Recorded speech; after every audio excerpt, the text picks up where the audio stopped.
Hi, living in Boulder Vlog, 9 o'clock in the morning, December 24th, Thursday. My computer is like on my knees. I don't have my glasses on, so I can kind of still read Thursday though, with my computer on my knees without my glasses on. Um, anyway, I'm super high right now, not because I bought weed. I don't know, I like kind of have this, I don't know, I have this like, I have a different feeling this time. This is a unique feeling. I think I might be floating away from reefer. Maybe I won't buy no more reefer. It's not like I don't like to huff reefer, but I think it may be getting to the point where I can, in my mind, the way that I perceive, the benefits of not smoking reefer are going to outweigh the benefits of smoking reefer. Because before I was thinking that gotta have my eyes closed so I don't lose my train of thought. I'm really fucking high. Before I was thinking that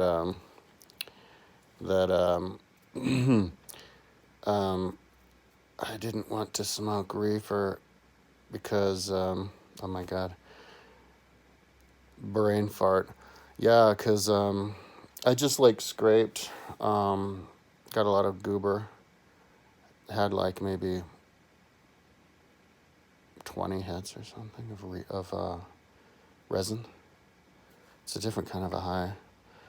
But yeah, I was kind of like laying awake the other day, and I'm like, or night, and I'm like, grokking percentages, statistic percentages, future possibilities of lung disease. So I was like, yeah, okay, you could reduce your chances if you stop smoking reefer. And also, there was the other one, the physical discomfort of not being able to breathe. I'm always having an asthma attacks. Oh, but the main reason towering over the other reasons is the feeling of sickness, the pain, the physical pain. It's not so bad when you're laying on your back, but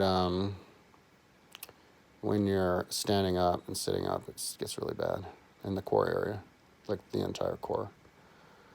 Inside and out, like you're on fire, kind of. I don't know. I'm super high right now. I'm like body high right now. So maybe like the body high from reefer, that's what turns into body pain. So we'll see. It's a theory of mine. Because I remember like before I started smoking weed all the time, and sometimes I would, and so your tolerance goes down. And then I get like too high. Sometimes I would feel like toxic, body toxic, like not like kind of sick, like kind of how you feel if you take too much tobacco, snort too much. I'm super like allergic to tobacco, and a couple times people like, hey, you want to sniff or whatever? And I'm like, okay. And I'm like, and then I take like a tiny sniff, and I'm like on my back spinning. Kind of like that. But then that feeling kind of goes away, because then your tolerance goes up, and you don't ever. But so maybe this is just overall body pain from that. So we'll just see. We'll see. But it's also the lack of exercise. And of course now I have the gym membership that I don't have to pay $21. Probably spend maybe, I was thinking, $50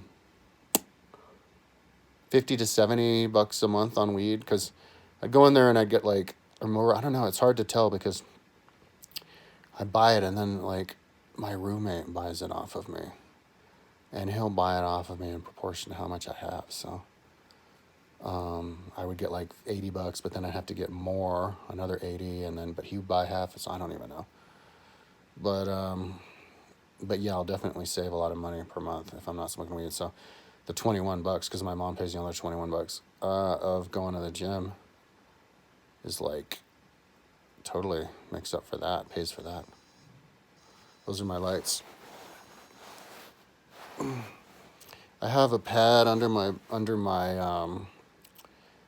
head now, and then I have a big old pad on my belly, and then I have the giganto pad on my back. I have my Avalon lights on all the time. They turn off and then I just turn them on again. I have them on all day long, all over my body.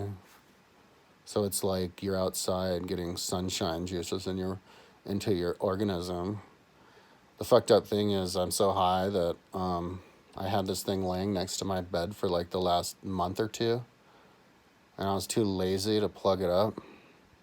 But I worked up the motivation to pick it up and plug it up. I don't think I like untangled it yet though.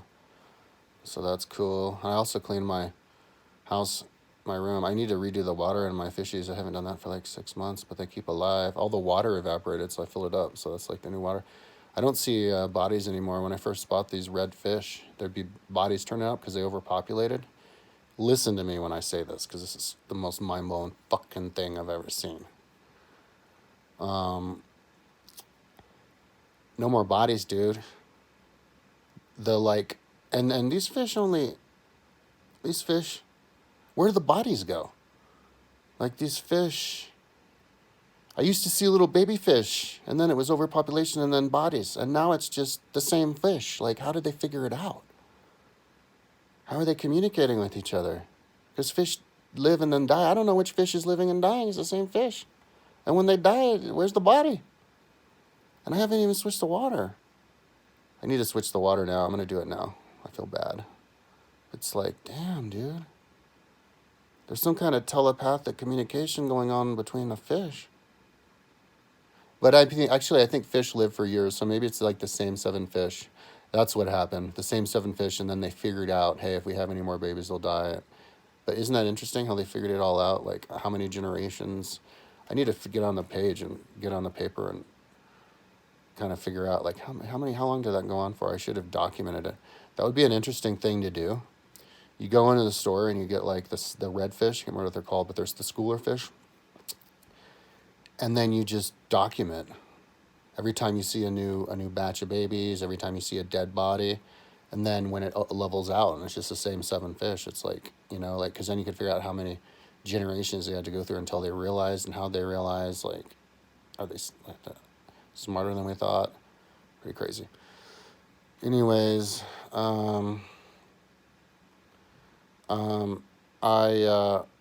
I was working last night until I didn't go to my mom's house yesterday, so that gave me the whole day to work.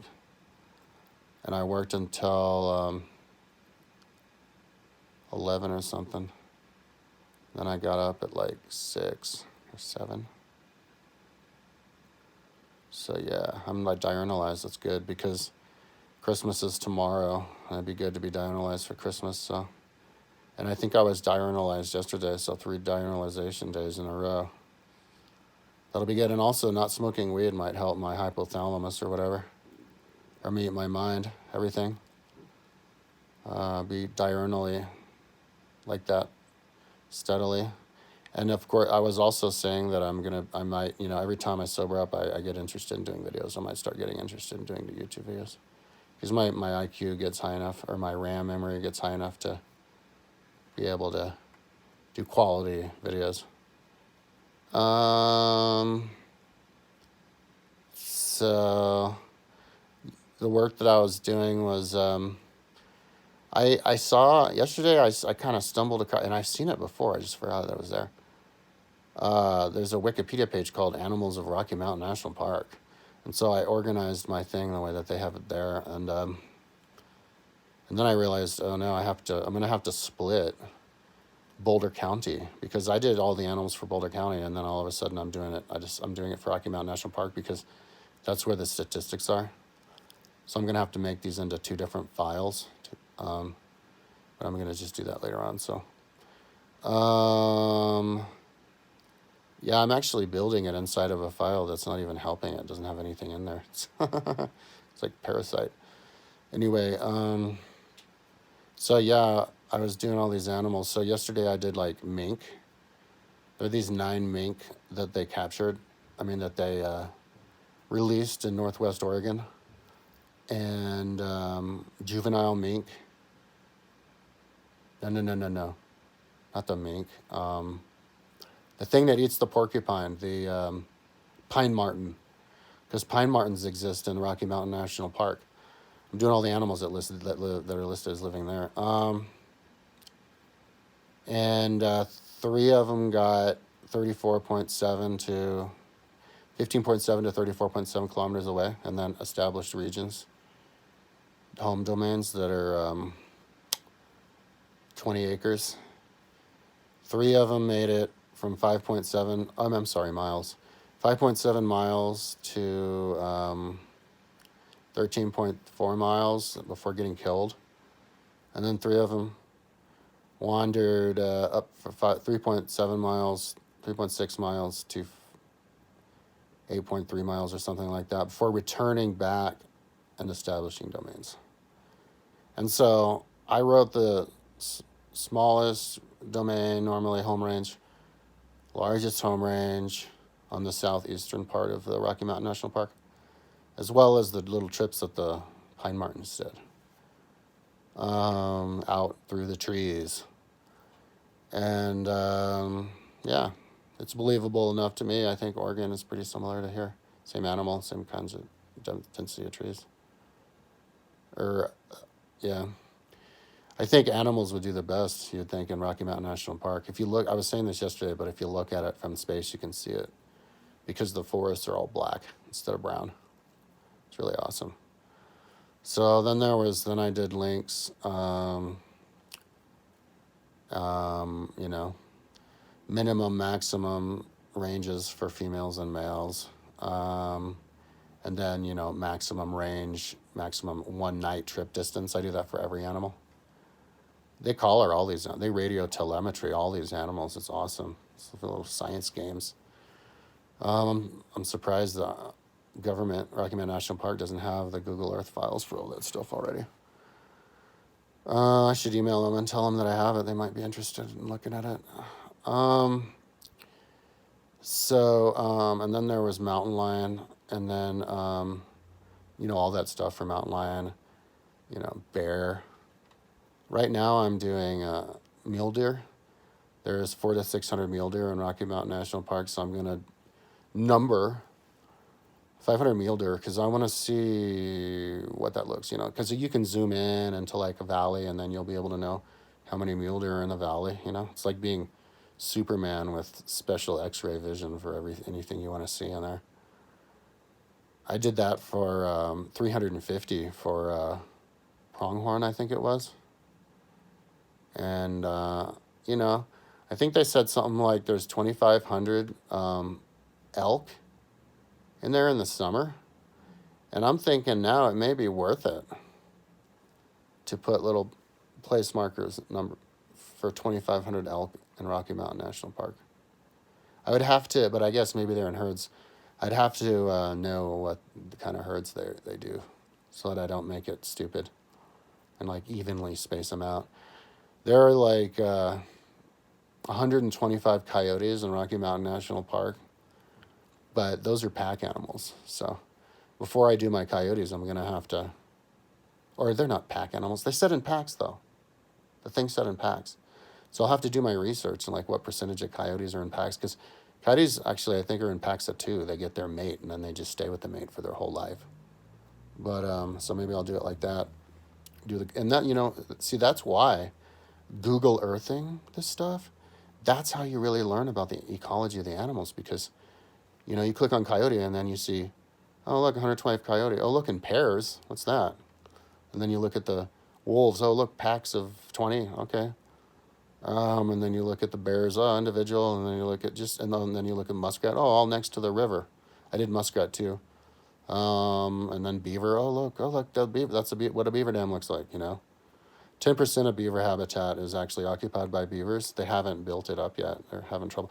There's the only place that there are beavers in Boulder County is 2 ponds just west of Longmont, and they put themselves there, or maybe some person who they don't know who it is put them there, but they appeared and they're letting them stay there, which is awesome. And but they're covering up the trees that that are around there. But if they do that, they need to plant extra trees for the beavers.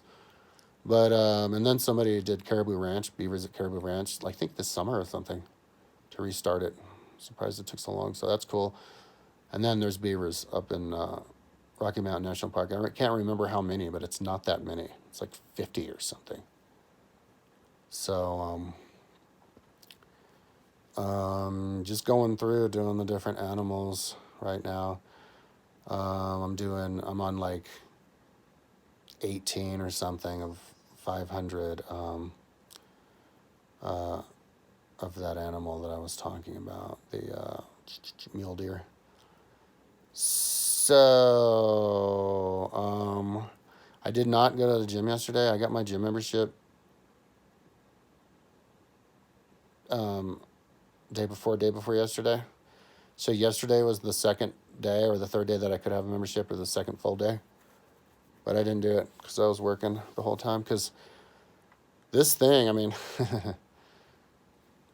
the way that my website's really interesting, works out is really interesting, because my rule of thumb is I do, I'll work on my website, whatever I think is the most interesting thing I could possibly doing at that time. The way that my mind works is that I perceive some stuff as being the most interesting stuff at different times. So, and so if I'm working on a thing and then I stumble in my research for something else, I stumble across something that I couldn't find before, because I couldn't find it, or it didn't even exist yet because I hadn't uploaded it yet, then I have to abandon the thing that I was working on, even if I'm almost done with it or whatever, or halfway done, and work on the new thing, because the new thing is more interesting. And just the nature of how information just randomly pops up like that, I have to keep doing new things. I've mentioned this a bunch of times, but I was Google Earthing caribou because I thought that was the most interesting thing in the world. Ghost town in Boulder County. But then I realized, that led me to realize that, wait, no, not Caribou, Boulder. I just didn't realize that Boulder was, because I thought I would have just thought it would have been too daunting. Like, because that's also what it is. Like, yeah, sure, something can be interesting, but I couldn't do it. I have to do something that's more realistic. So I start working on something more realistic, and that makes me realize, because I guess I work so well at it, makes me realize that I can actually do the other thing that I thought was too hard. So maybe that's why I did Caribou before I did Boulder, even though Boulder is more interesting. But I think maybe actually at the time I thought Caribou was more interesting, because I had to know what it looked like. That's like the most interesting, I think, Boulder ghost town I've ever heard of, because it was the most developed of towns that are now completely empty, and it had the shortest lifespan, and it's the closest to where I live. So, anyways, but then Boulder got replaced by Rome, because I stumbled across this like really detailed map of Rome that some like Google Earth genius, figured out how to put this gigantic map perfectly. I don't know how they even do it. Because usually when you put big maps on really big images on Google Earth, it distorts. But there's a way to peg it so that, I don't know, maybe you peg it or something, but all of the entire city of Rome on top of the real Rome.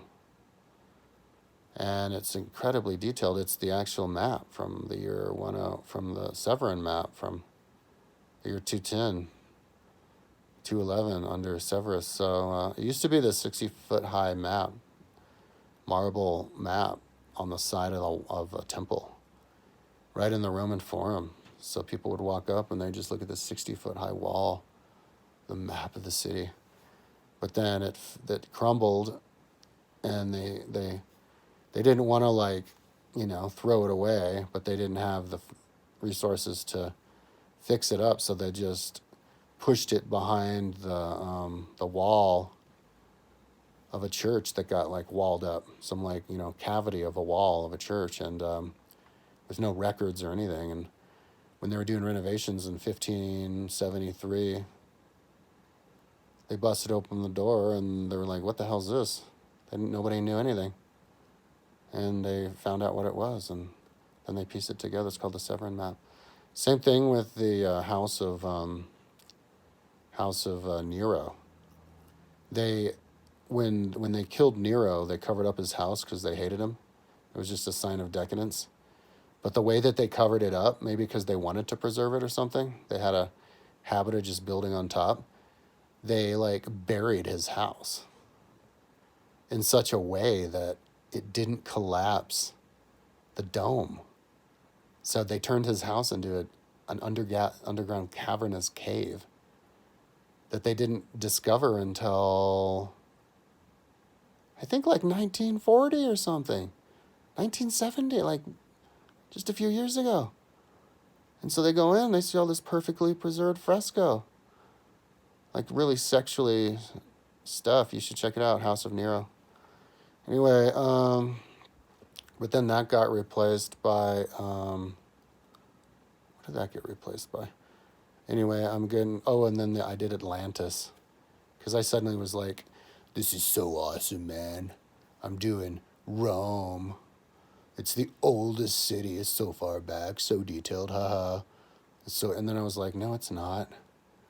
It's not the farthest back, like, city that you have the map of. There's Atlantis.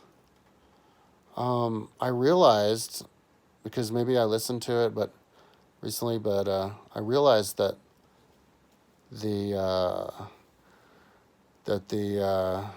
thing that what Plato said about Atlantis was enough. It was enough detailed to make a totally detailed, really good city. Just fill in the blanks with historical buildings from like Rome and Greece, because Rome and Greece kind of came out of Atlantis many years later.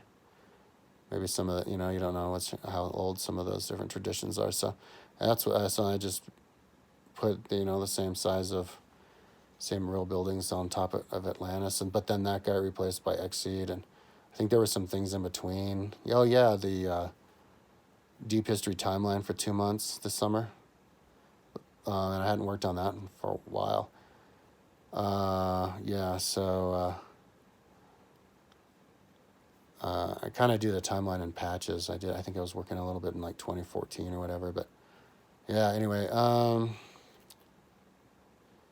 so then, but the reason that I'm doing these animals, because I'm not like, I was trying to be the kind of person who finishes what you start. I was doing the history of Boulder, and these images from Boulder, and then I was doing, in order to do an image from Boulder, I had to rebuild the town of Marshall. And as I was researching the image from the town of Marshall, I saw that there were Google Earth downloads of animals from Rocky Mountain National Park. I need to go and research. I forgot to look and see when they did that, or if you could see. Because I looked for that stuff before. So when I saw that, well, that's more interesting. That's the most interesting thing in the world. And you know what? I think this might even be the most interesting thing for anybody. Like, across the board, most interesting thing ever. It's the most interesting thing that my mom, and I think even Kirsten, their ears pricked up, I think, is in front of my recollection on this more than anything else. And yeah, this is super trippy. I mean, you get some amazing insights. Number one, when you look at this, like I saw a video of this long-tailed weasel in South Boulder Creek. It's this little thing. It's so cute. He's like looking at the guy. And then he goes behind the rock and looks at the guy really fast. Then goes under another rock and looks at the guy. And, things like as big as a big rat, But they have a territory that's 20 miles up and down a river that can go 880 kilometers, 880 meters away from the river. And they can travel like 10 miles a day.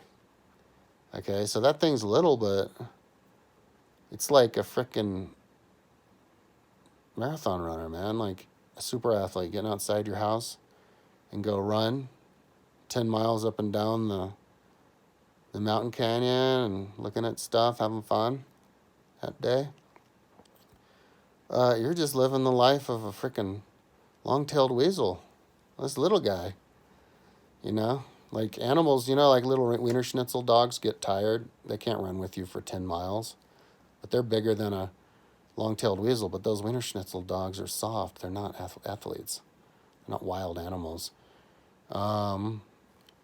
Like the cartoons, you see your little buddy and little animal running alongside you the whole time. Like, well, and you're like, wait, is that realistic? Little dogs can't run alongside you. Well, if they're a wild animal, they can. Um,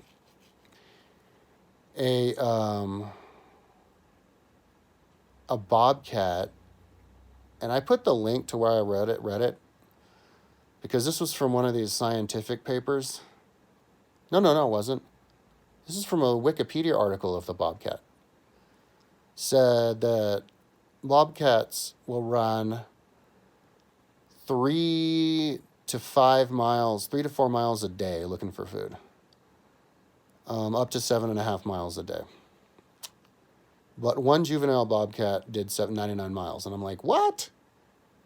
I'm like, is that a typo? Do you mean 99 miles in his life or 99 miles in a freaking day? Because that's like in the same concept as when you were talking about the averages of per the day. And the way they wrote it, I had to take them for meaning that they're talking about a day. I mean, now we know humans can run 100 miles a day, but bobcats are smaller than humans and they're four-leggeds. Four-leggeds use more energy than humans. Like, did he sprint at his 25-mile-an-hour pace and then rest, eating a couple of hair, and then sprint, and then rest, eating his hair, and then sprint, and overall, that makes it so that a bobcat can go 99 miles in a day? I didn't know any animal could run as far as a human. I thought the human was the ultimate endurance runner, right? So, anyways, so that's pretty impressive. So I drew it. I drew a line of a bobcat going from Rocky Mountain National Park. He made it all the way down to halfway down. Was it San Luis Valley? Yeah. Yeah, just doing various different animals. Can't remember how many others, but this might take a week. But hey, I'm interested. And the funny thing is, because I kind of get in a habit. I've been doing this forever, and I do it all the time. So I'm developing habits, and yeah, this habit that I've developed over the last year or two is whenever I get going on a new project,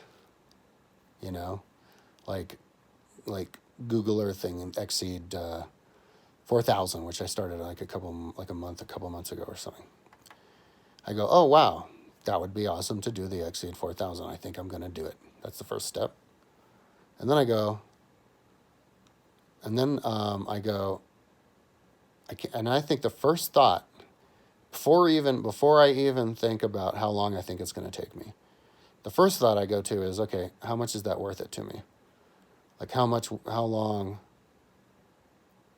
do you think I would work on that thing and I wouldn't be like scratching my head wondering why I spent so much time on it, that I would work on it and at the end I was satisfied that I worked that much and used that much of my life on that.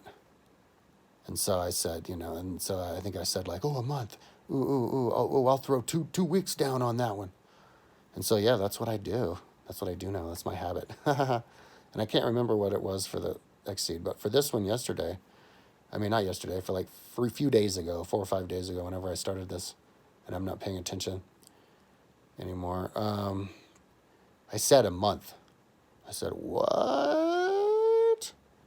Look at those downloads. That's a huge head start to fill it up and do the whole thing for all the animals. Ooh, that would be awesome if you could do that. What's it worth it to you? I said, a month. So, and I think it's going to take me a lot less than a month. Maybe I could do it in a week. So, this is cool. So, because I have an advantage because I'm the guy who made this. Meaning I'm the guy who has all this stuff etched in my brain. Meaning I'm the guy, when I go on bicycle ride or whatever up Trail Ridge Road and I look down in the valley, I know what that valley looks like on Google Earth, meaning I know where all of the elk are. I know the density. I'm gonna be like this like omniscient person. And I did it all in a week. So yeah, that's what I'm doing now. I'm gonna go and I should do my lights back on. What the hell? There we go. That's all I had to do. Flip it off, flip it back on, see, and then the lights done gone turned on again. Dumbass. It keeps me warm too at night, you know? You don't even have to, it has heat. You don't have to turn the heater on. You just have this sucker on all night long. It's like a little heat blanket. And so this is my secret to youth. If it turns out that I'm able to maintain my youth. No, I think I'll be all right. Yeah, my goal is to go this year, till this end of this year. I think I can go to the end of this year if I do my... Oh, no, wait. I'm doing the gym now. I just remember. Boom. That means I'm in indefinitency. No, but I mean for when I start, become a professional triathlete. That's going to be when I can't do that until I'm done with a certain level on my website. It has nothing to do with money.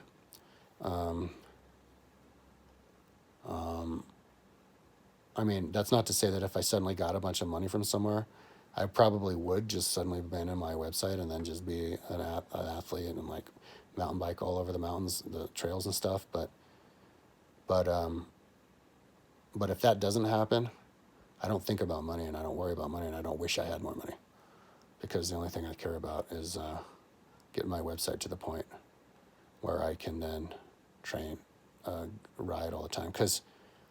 Because even if I did have the money, like plenty of money, there might be a chance that I might not be able to focus. Because then but then it would just be this thing that I do for fun when I come home, you know, and just like do the little thing.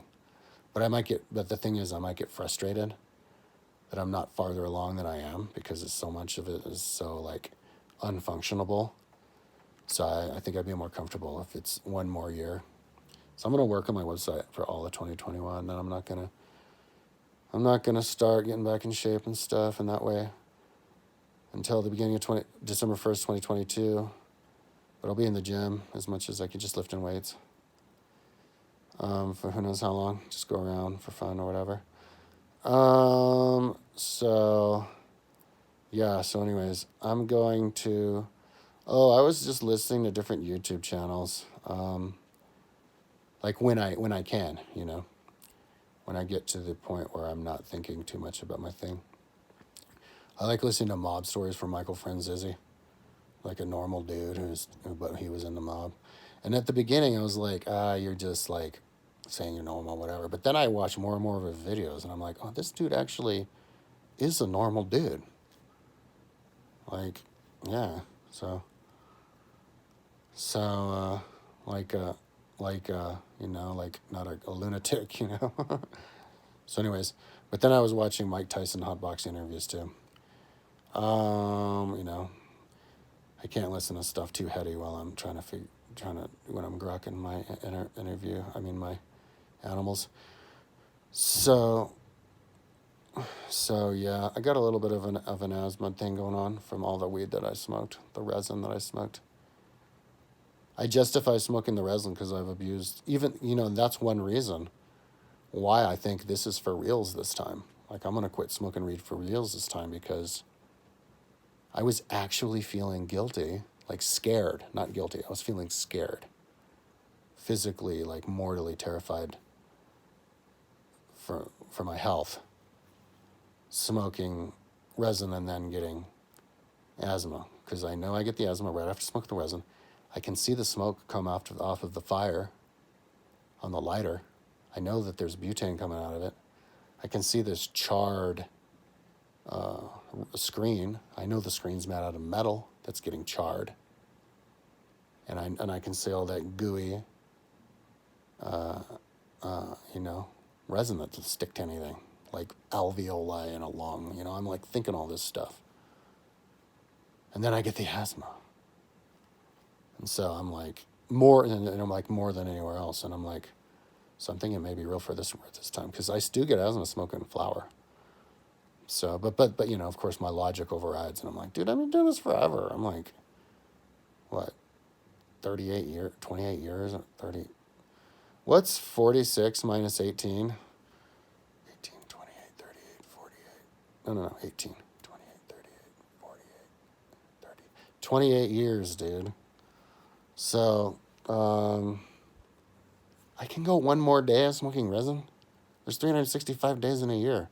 365 times 28 is a lot. It's like, let's see what that is.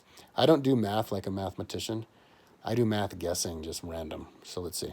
I'm going to do random guess technique. And then I'm going to research it after, and we'll see how close I am. 365 times 28.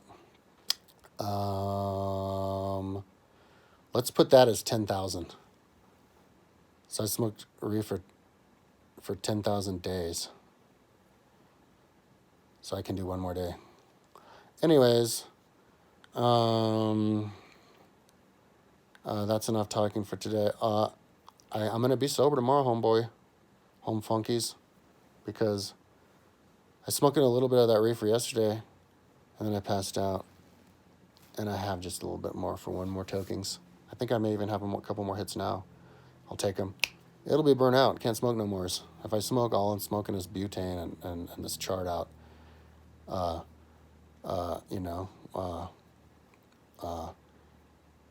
Screen with like this glass pipe that's like scratched, like clean.